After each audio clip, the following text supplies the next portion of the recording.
Welcome to another episode of Well-Adjusted Mama. This is a podcast dedicated to educating and empowering women from preconception, pregnancy, birth, and through early motherhood on wellness lifestyle. I'm your host, Dr. Brayton. I'm a maternity pediatric chiropractor, functional medicine practitioner, and mother who has hand-selected experts in natural holistic healthcare specialties to shine light on options and choices during this exciting phase of a woman's life. Today's episode is the transformational power of natural physiological birth, and my special guest is Anna Lundqvist. Anna is a former midwife and the founder of Sacred Birth International. She mentors birth workers and educates women on the transformational nature of birth and birth as a rite of passage through her courses, Sacred Birth Worker Mentorship, Birth Work, social platforms, and her own The Natural Birth podcast. She's passionate about shifting the dominating fear-based birth narrative and speaks of birth as a powerful portal for women to realize their power and divinity through. You can find more at sacredbirthinternational.com as well as on Instagram, Sacred Birth International or The Natural Birth Podcast. Hi, Anna. Welcome to the show. I'm very excited to have you on today. So excited to be here and meet you. Yes. So I was so impressed when I received information about what you're doing and how you're really looking at shifting birth globally and how it's happening and all of the beautiful, wonderful things that you're drawn to, helping really families, right, have a different experience, the birth process. So I'd love for you to start off with sharing to the audience who you are, what you're doing, and we'll go from there. Okay. Well, my name is Anna. And I am originally from Sweden, but I've spent most of my adult life traveling the world and especially living over on the other side of the world, Australia. And that's where I actually became a midwife. Now, today I'm actually deregistered as so I'm a former midwife. I ventured into becoming a mentor for sacred birth workers, which is, a big foundation of Sacred Birth International is that I now mentor and educate women who want to become more than doulas, but they don't want to step into the medical system of being a midwife. But I also, as you just said, very passionate about women claiming birth as a rite of passage. And not necessarily that you have to have a natural physiological birth to have a transformative process or an empowering birth, but we're seeing almost the eradication of women birthing naturally physiologically as the medicalization of birth is so dominant and it's just getting more and more so. We're reaching numbers of 40% or higher, almost 50 in some places, of women birthing through their bellies, so cesarean sections, right? And there's nothing wrong with doing that when you're well informed and also as a medical life-saving event, but we are missing understanding what we're giving up when we are choosing a medicalized birth or not going through that portal. And so I'm very passionate about that. And that's how actually I started 5 years ago. I left as a midwife and I started the natural birth course and the nursing postpartum course as my first offerings to the world online. And now that has spread all over the world and is serving women who want to have a natural birth in the hospital or at home or in the birth center and optimizing her chances of that. Yes. So I would like you to differentiate a natural physiological birth versus a vaginal birth, because I think sometimes people confuse the term natural to mean the baby was born through the birth canal, but that's not really what you're referring to, correct? No, so when I'm talking about a natural, and you're very right, natural birth, just as the title midwife is now stolen to mean a medicalized midwife, like an obstetric nurse, really. It didn't used to mean that. It means actually being with women. Natural birth has it happened to natural birth as well. All of a sudden, it didn't mean what we think it should mean. So natural birth today generally means that you have a vaginal birth without maybe an epidural, but maybe you were induced, or maybe you got augmentated, or maybe you got vacuum of forceps delivery, or maybe you got some other medication throughout, but you didn't have an epidural or pain relief. So when I speak of natural birth, and then, specifying physiological. And that's why this has become a thing around as well. I don't know if your listeners are aware of that or not, but it's become a thing that we now say, physiological birth, because that truly means that you go into spontaneous labor. It's not started by medication. It's not induced in any way, shape, or form. Also not by breaking of waters, which is quote unquote a natural way of inducing, right? Not by manipulating the body, but the body and the baby is ready, which means that you go into spontaneous labor. And it means that you go through labor as well, undisturbed from the outside. So no medication, no manipulation, no interventions. And then you birth your baby in the same way. And also, which many forget, the placenta. You birth the placenta also physiologically, naturally, without any medication or any manual handling of it or pulling on it or all of those things. And you're also having that full, at least, golden hour after, where you're just bonding with baby, where you're initiating breastfeeding, where the baby's transitioning from intrauterine life to earthside, without interference. It's kept, intact. That is truly physiological, natural birth, which is what nature intended for us to go through. But now that is actually very rare anywhere on the planet today, in any country. It's hard to find women actually doing that except for in the free birthing space or with midwives that truly hold that space, or if they employ someone like a sacred birth worker that truly knows how to hold a physiological undisturbed space and protect a woman.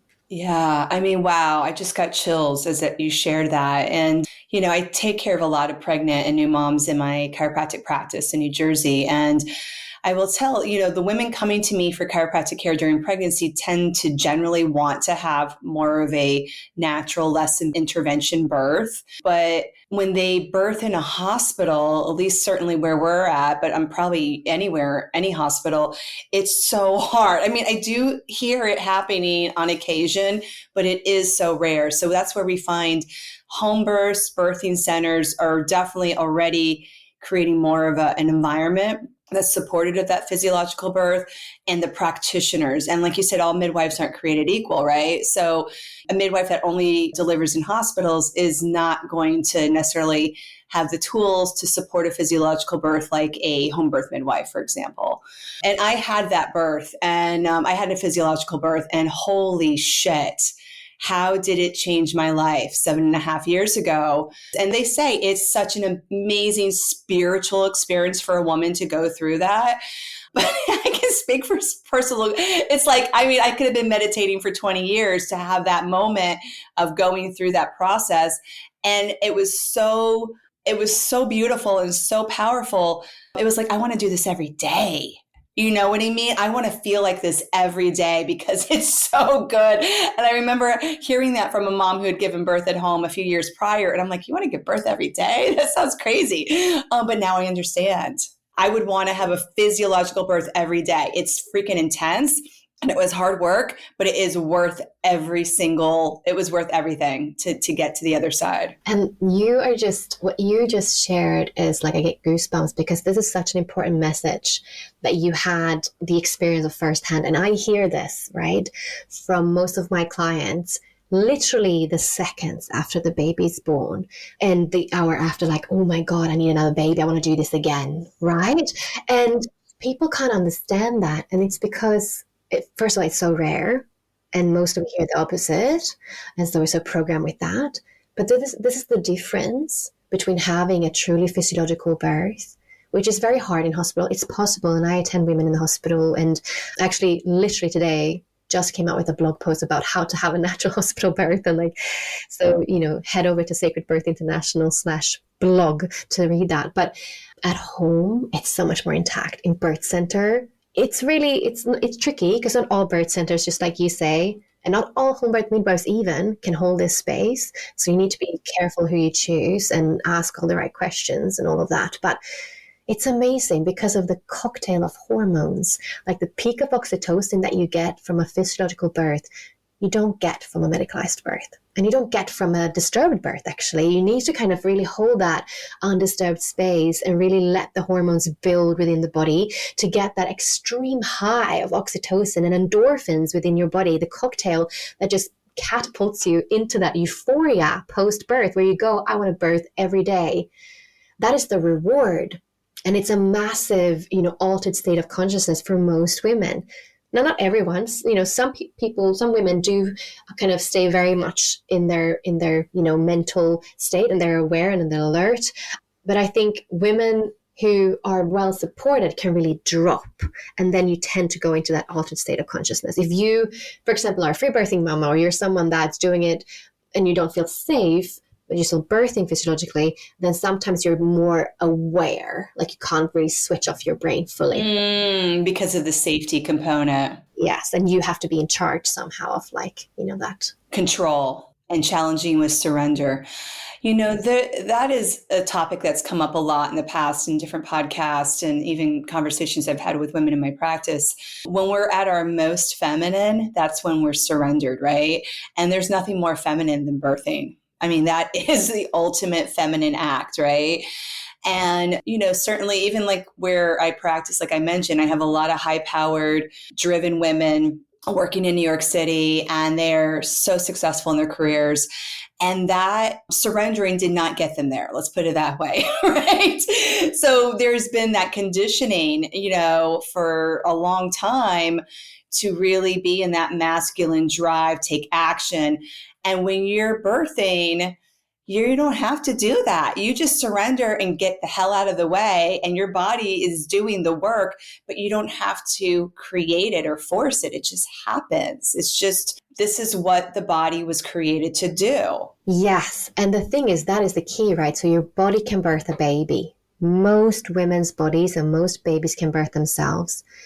Where especially this kind of woman you're talking about, the highly successful, kind of alpha-driven, much in control, very identified with her high, performance career, usually have the hardest time birthing naturally, physiologically, because they have a hard time letting go of their mind. And you need to switch off your mind and go into your primal birthing body and trust in the mystery. You know what? The women that birth the best are the ones that are deep in faith and has spirituality, because they relinquish to a higher power. Now, not everyone has that tool, but I want you to hear that, whoever's listening, even if you don't have that, they birth so well because they surrender to the great mystery, right? Whatever that is for you. And I can't tell you how many women I've been with, exactly like your client, who will go for days in labor and then end up not being able to birth her baby because she is so locked in controlling the outcome, which you can't in birth. You have to release and dive into the mystery. I mean, that's where also, from what I see, that fail to dilate, the cervix is just not feeling safe to open. And if you don't dilate, you can't have a, vaginal delivery. The baby cannot pass through the birth canal unless that cervix is fully open and allowing that passage. Yes, exactly. It's so important. And this is, so as a midwife, I've worked in hospital, birth center, home birth, and especially when it comes to hospital, but everywhere, I witnessed this in women, and I witnessed how unprepared they are for this task of surrender, because our society has not valued that, taught her that. She has been drilled in the masculine qualities within herself. We all have masculine and feminine as women and men, right? So it's about tapping into that feminine embodiment and tapping into surrender is actually active. It's not a passive thing. You're not lying down like a dead fish, right? That's not surrender. Surrender is very active. You actively allow the force to come through you. You actively allow birth to happen through you. You actively allow, and in a sense, sacrifice yourself for the force to come through you to birth new life. And in that, you are carried, especially when you can tap into full surrender, because when your tissues relax and open, they're less likely to tear, right? Which is one fear that a lot of women have, right? So the key is to relax, to breathe, and to open, which is so hard and something you actually have to practice. The biggest thing in birth is the mind. And that is also why, when I created the natural birth course, I also created and started the Natural Birth podcast, which is all about sharing natural birth stories in hospital, birth center, and home to help women reprogram their subconscious minds, because that is the thing that's keeping women from having the birth they want, not their conscious mind, because women will have the home birth midwife, the doula, the birth pool, take the courses, read the books, but their minds, their subconscious minds is still not trusting in the process. It's 100% right. I did not even know about your podcast. I can't wait to listen to it. And you also have a course that's specifically for pregnant women. Like, who would want to learn about this? Is it during second trimester, third trimester? Like, what do you recommend? You know what? I even have women taking the natural birth course who want to become pregnant. Preconception. Yes, because women who get it, women who get that you can't just take a course in the third trimester and have a baby the way you want. My course is not just, it's all my midwifery knowledge for sure. And it's directed to like optimizing your chances of having a natural birth. But it's a lot of the inner work that I present. I talk about fear release, reprogramming the subconscious mind, visualization. There's so many components that the longer time you have, even preconception, helps you prime yourself.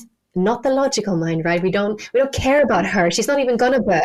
You need to not be in your logical mind, right? Yeah. So the longer you actually learn and implement the practices, not so much the knowledge, but the practices, you embody stuff, the better your outcome will be. So I have all kinds of women. I have women who've taken the course a year before they felt pregnant.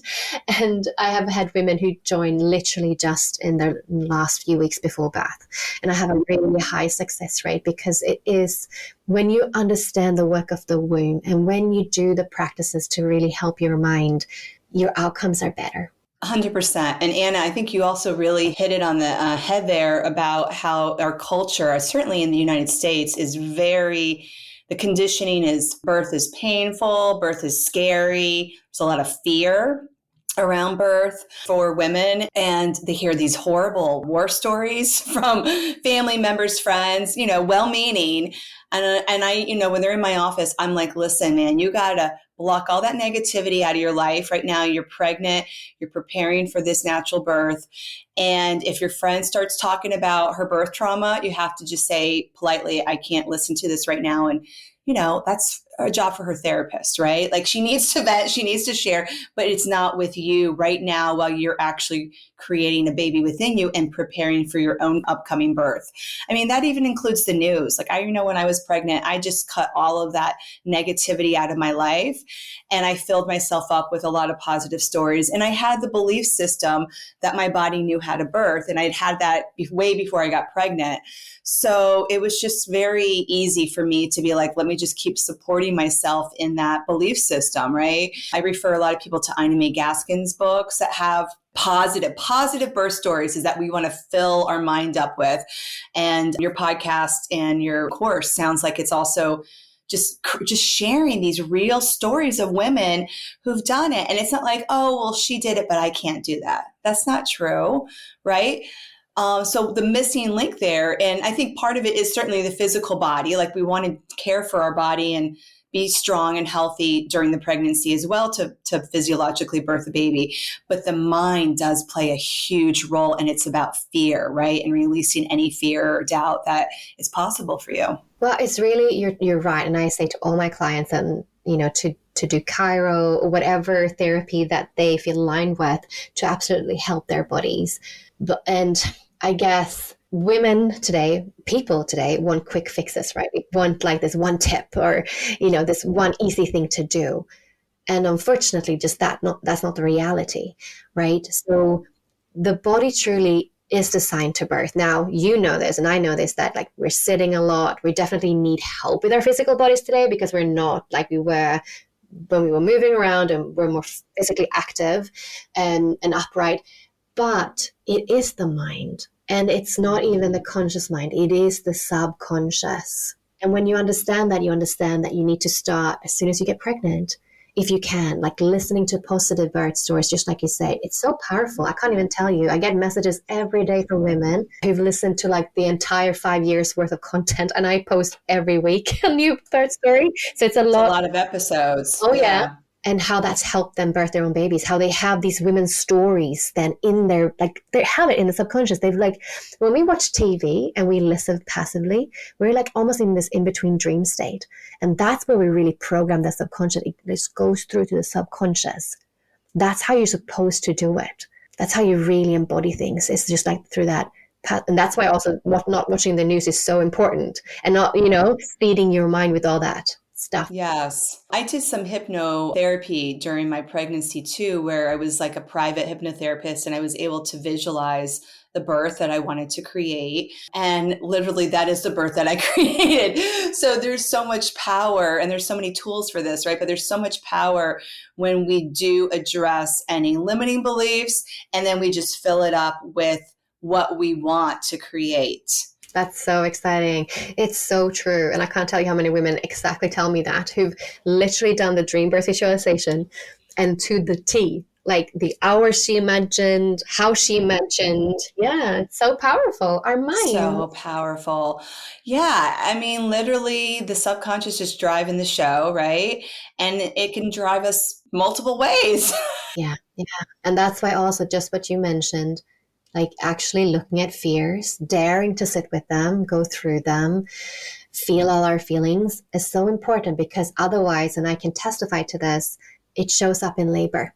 The thing you fear the most, if your fear is the biggest fear is to have a cesarean, say, or have a medicalized birth or whatever, if you're fearing that and you don't address that, you will probably manifest that.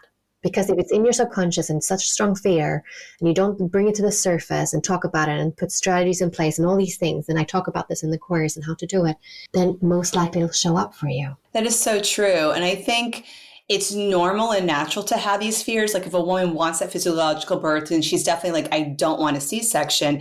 So it's really not like it's just really how big is that fear? And is there more energy around the fear versus what you want, right? And you can move that energy any way you want to. So, I think the fear is normal and natural, but it's also something to address and process and release. And there's also that surrender of, the physiological birth may not happen for medical reasons, right? There could be a true red flag that occurs, and that's okay too, because you've done everything to get yourself ready for that, and the rest is in God's hands, so to speak. Absolutely. And I love an epidural when it's needed, when it's a woman who really can't relax and let go, right? I really love it for someone who just is hitting that, like, I can't handle the pain or whatever.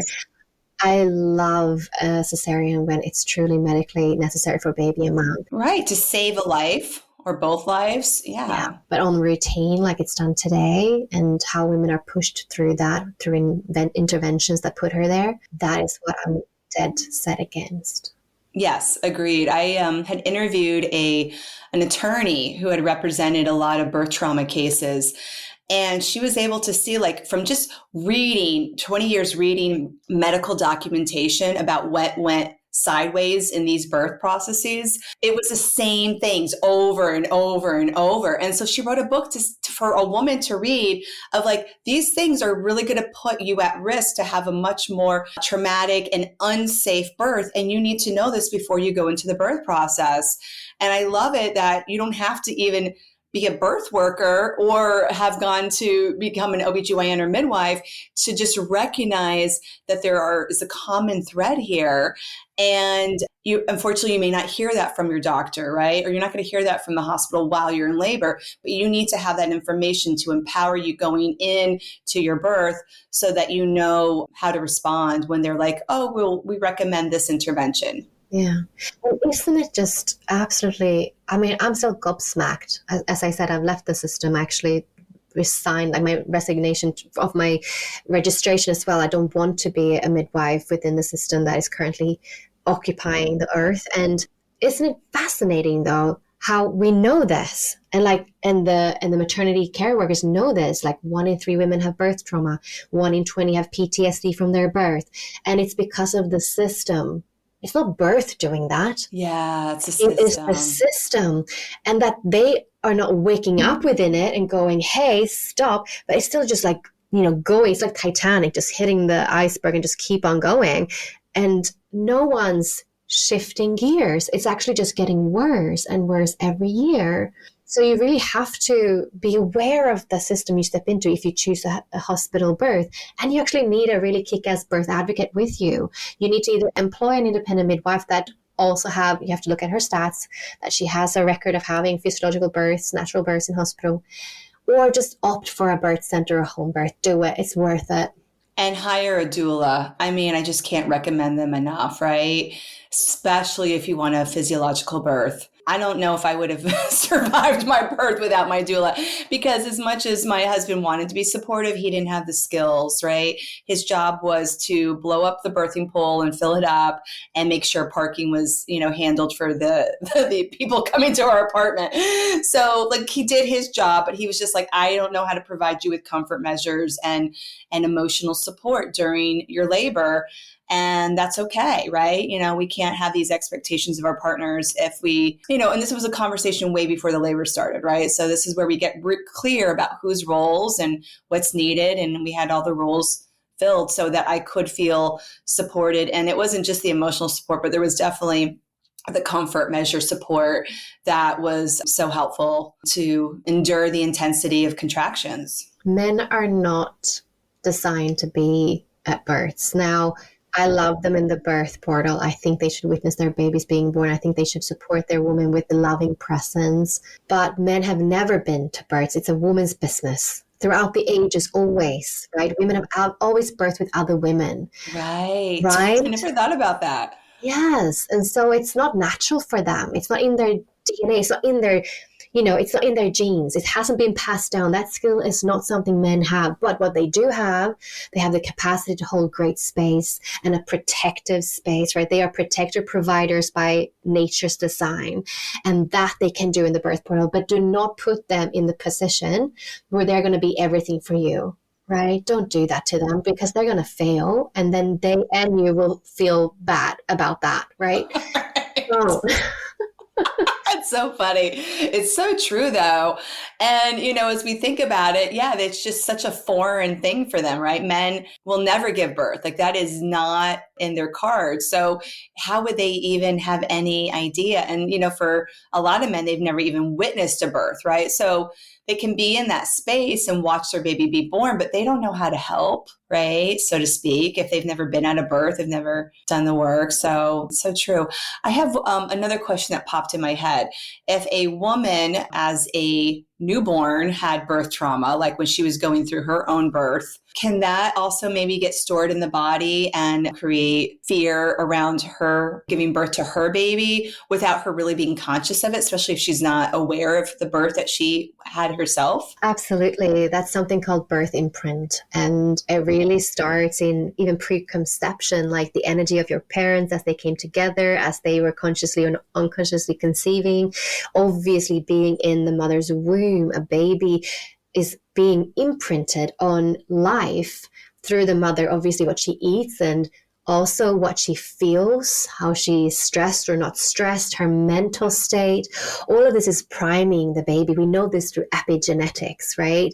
And so that it also is a part of the birth imprint, and obviously how you're birthed, how you're received into the earth, how you're coming out through the birth canal or the belly. All of this matters, of course.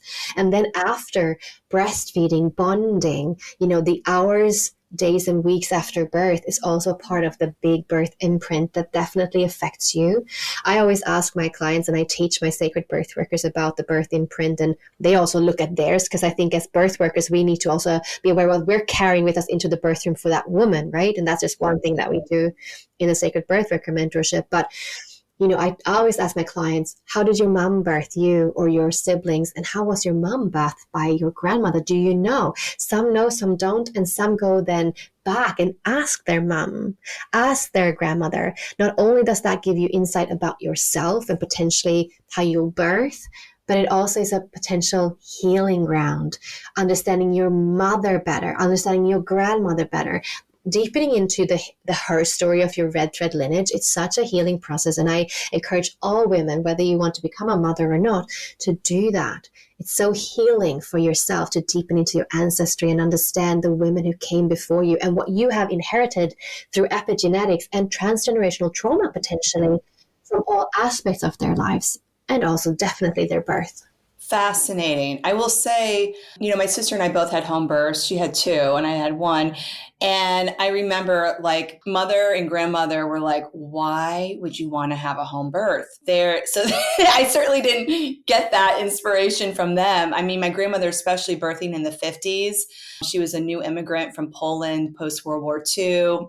I mean, I think it was just like you were unconscious for the most part during the birth process, right? Like that's what they did. They just drugged women. This was way beyond an epidural.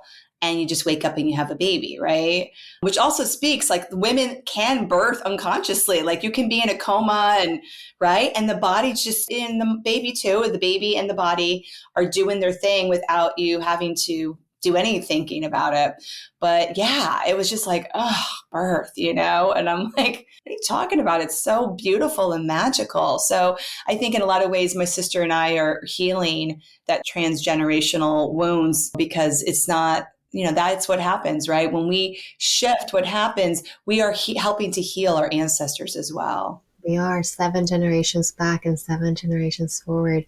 And I think it's really important for women to know this, that, this is usually both mother and grandmother's story. But before grandmother, it was home birth. It's only been a couple of generations, if our age, obviously it's different what kind of age you are, but it's about 2 generations back from where we're at. And so it hasn't been long that it's been so incredibly ripped from women. Truly, like our power has been ripped away from us. And it actually, a big part of it, it's many different reasons, but one is the feminist movement actually in the early 1900s, that when twilight came, which sounds like your grandmother went through, twilight sleep, which is a horrific practice and didn't go for long before nurses started screaming, about it. But that was something that, because it was sold as you can just fall asleep and then you have your baby, women started craving that and like demanding to be put out, demanding.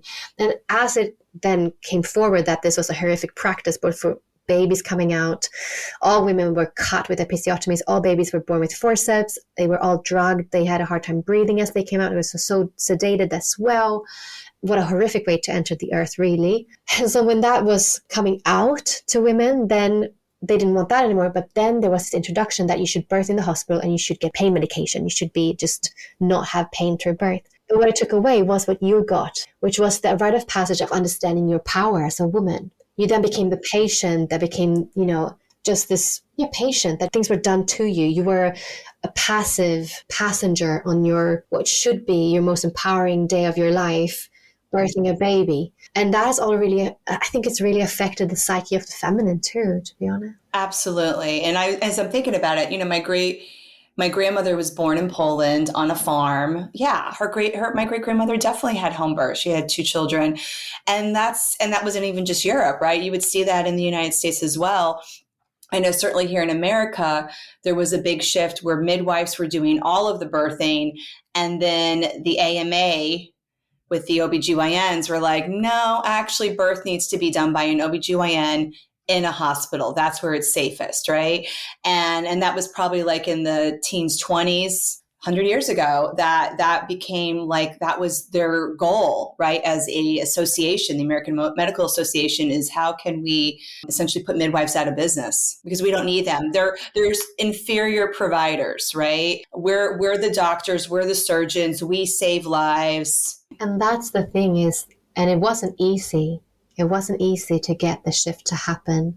But when it happened, it just happened quickly. And then now it's what all people in living memory remembers almost, right? And so everyone's repeating the story of like, oh, the doctors are more highly skilled, caring for birthing women than midwives. Are you kidding? Midwifery is the oldest profession there is.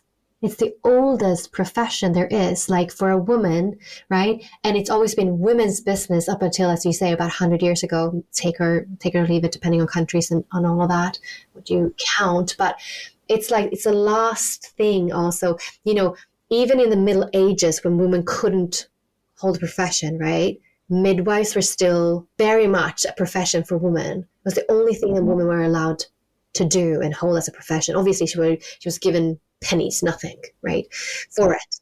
And it was very controlled by the church and state and all of that. But still, like, it is the oldest profession. What are you talking about doctors being better? They're better at surgery. If you want to have an abdominal birth, then yes, go for an OBGYN, don't go for a midwife. But midwives are experts in natural birth.